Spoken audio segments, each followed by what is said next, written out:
It's an ordinary Wednesday afternoon in Orem, Utah. Students hurry across the open-air campus of Utah Valley University, backpacks slung over their shoulders, coffee cups in hand.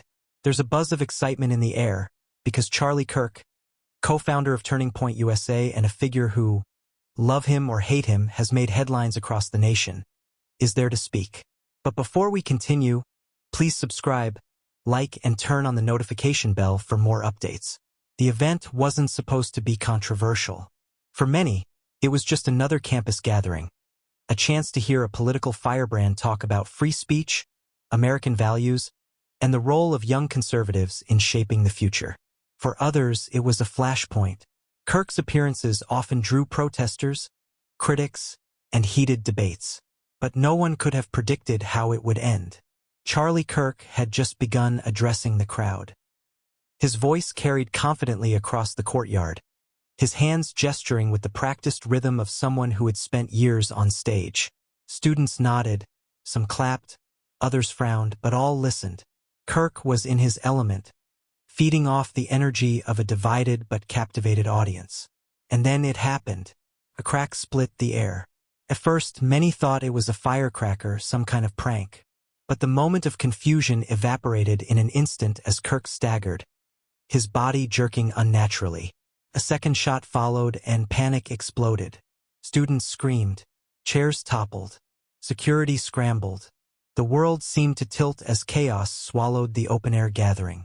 Witnesses described it as surreal, like something out of a nightmare. I didn't believe it was real until I saw the blood. One student later recalled, her voice trembling. Another admitted he froze, unable to process the fact that a public figure had just been gunned down in front of him. Charlie Kirk fell, his microphone clattering against the concrete, the sound echoing eerily through the courtyard. Paramedics rushed in, but it was too late. Within minutes, the man who had built a national movement, who had sparred with politicians and activists alike, was gone. And somewhere nearby, the shooter, 22-year-old Tyler Robinson, was already making his escape. But what drove Tyler Robinson to pull the trigger? How did he end up crouched on a rooftop, a towel-wrapped rifle at his side, a screwdriver abandoned as evidence of his path? Investigators would soon uncover answers that stunned the nation. DNA evidence tied Robinson directly to the crime scene. The FBI would later confirm that his DNA was found on both the towel used to conceal the weapon and the screwdriver left behind. These weren't just random items. They were Robinson's silent confession, his fingerprints left in the form of genetic truth. Still, evidence alone didn't answer the deeper question. Why? Why target Charlie Kirk? Why in broad daylight? Why in front of so many witnesses? Some argued it was ideology, a misguided act of political vengeance. Others speculated Robinson had deeper personal demons. Anger, instability, a craving for infamy. What we do know is this. His actions didn't just end one man's life. They sent ripples across the entire country, igniting debates about security, free speech, violence, and the ever-widening political divide in America. But to truly understand the weight of this crime, we have to pause and ask, who was Charlie Kirk beyond the headlines? Because this wasn't just a murder. It was the silencing of a voice that, for better or worse, had become one of the loudest in modern American politics.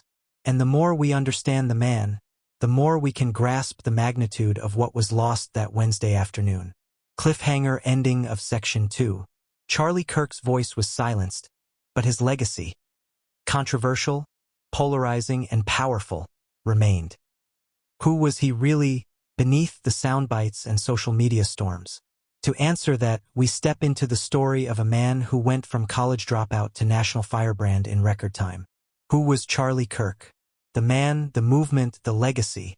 Charlie Kirk wasn't born into politics. He wasn't a child of Washington, nor the heir of a political dynasty.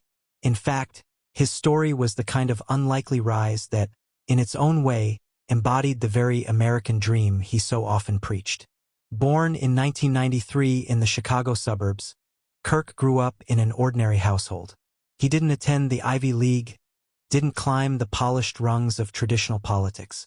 Instead, he carved his own path. He started speaking at small community events, sharing his ideas with anyone who would listen.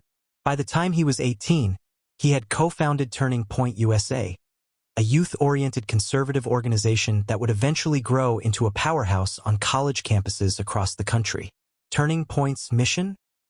To energize young conservatives, challenge liberal ideologies on campuses, and push back against what Kirk saw as the dominance of left-wing ideas in academia. To supporters, he was a bold voice for free speech. To critics, he was a provocateur who thrived on division. But love him or hate him, you couldn't ignore him. Kirk had a way of drawing attention.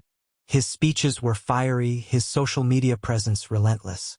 He spoke directly to younger audiences in a style that was punchy, meme-ready, and unapologetically blunt. Within a decade, he had gone from a suburban kid with a microphone to a national figure with millions of followers. By his late 20s, Kirk was rubbing shoulders with senators, governors, and even presidents. He became a regular guest on conservative talk shows, his soundbites spreading like wildfire across digital platforms. To some, he represented a new generation of right-wing leadership.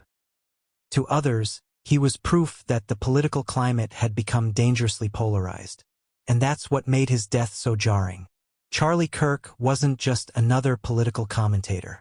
He was a symbol of passion, of controversy, of the shifting landscape of American politics. His supporters saw him as a fearless defender of free speech. His detractors viewed him as a dangerous agitator. But either way, he mattered. His presence sparked conversations, arguments, debates that spilled over from campuses into the national stage. When the gunshots rang out at Utah Valley University, they didn't just take one man's life. They struck at a movement. They sent shockwaves through an organization that had been built on Kirk's relentless drive and uncompromising voice. Supporters mourned, pouring tributes across social media. Young conservatives who had found their political footing through Turning Point USA spoke of his mentorship, his energy, his ability to inspire. Critics, while no fans of his ideology, acknowledged the tragedy of political violence silencing yet another voice in an already divided nation. Because that's the uncomfortable truth. In a democracy, voices, no matter how polarizing, aren't supposed to be silenced by bullets. And yet, here we were. But perhaps what made the loss even heavier was the fact that Kirk was only 31. He was young, driven, still building his influence.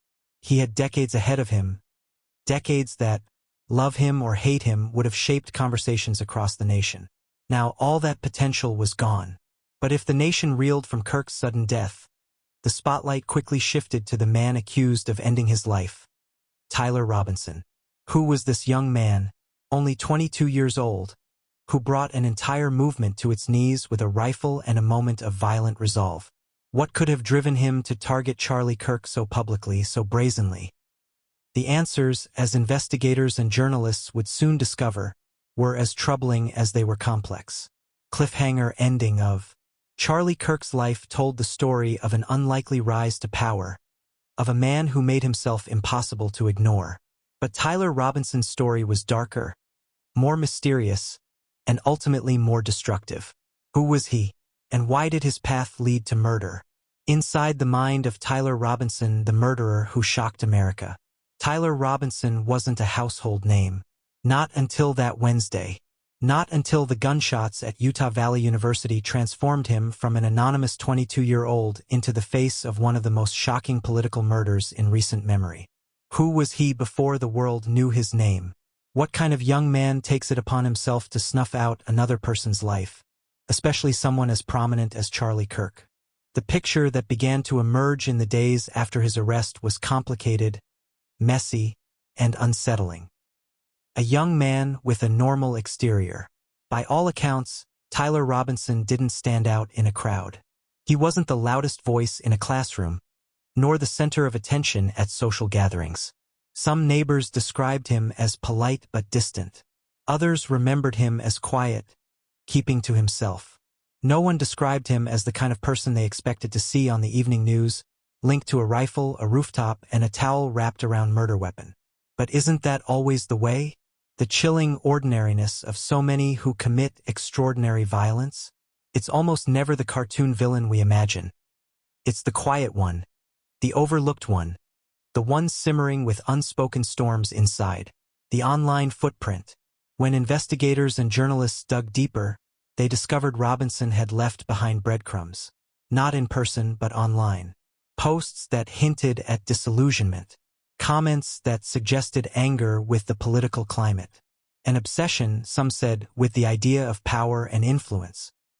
Did he see Charlie Kirk as a symbol of everything he despised? Did he imagine that pulling the trigger would make him infamous? There were whispers of extremist forums, of late-night rants on social platforms, of a young man who felt invisible until he decided the only way to be seen was through destruction. And isn't that the darkest irony? In trying to silence a voice he hated, Tyler Robinson ensured his own name would never be forgotten, for all the wrong reasons. The moment of no return. So how did he end up at Utah Valley University that day? FBI Director Kash Patel's revelation gave us a glimpse. Robinson's DNA wasn't just anywhere. It was on the screwdriver found on a rooftop. It was on the towel wrapped around the rifle. These weren't accidents. They were evidence of intent, of preparation, of a deliberate choice to hunt his target. Think about that for a moment.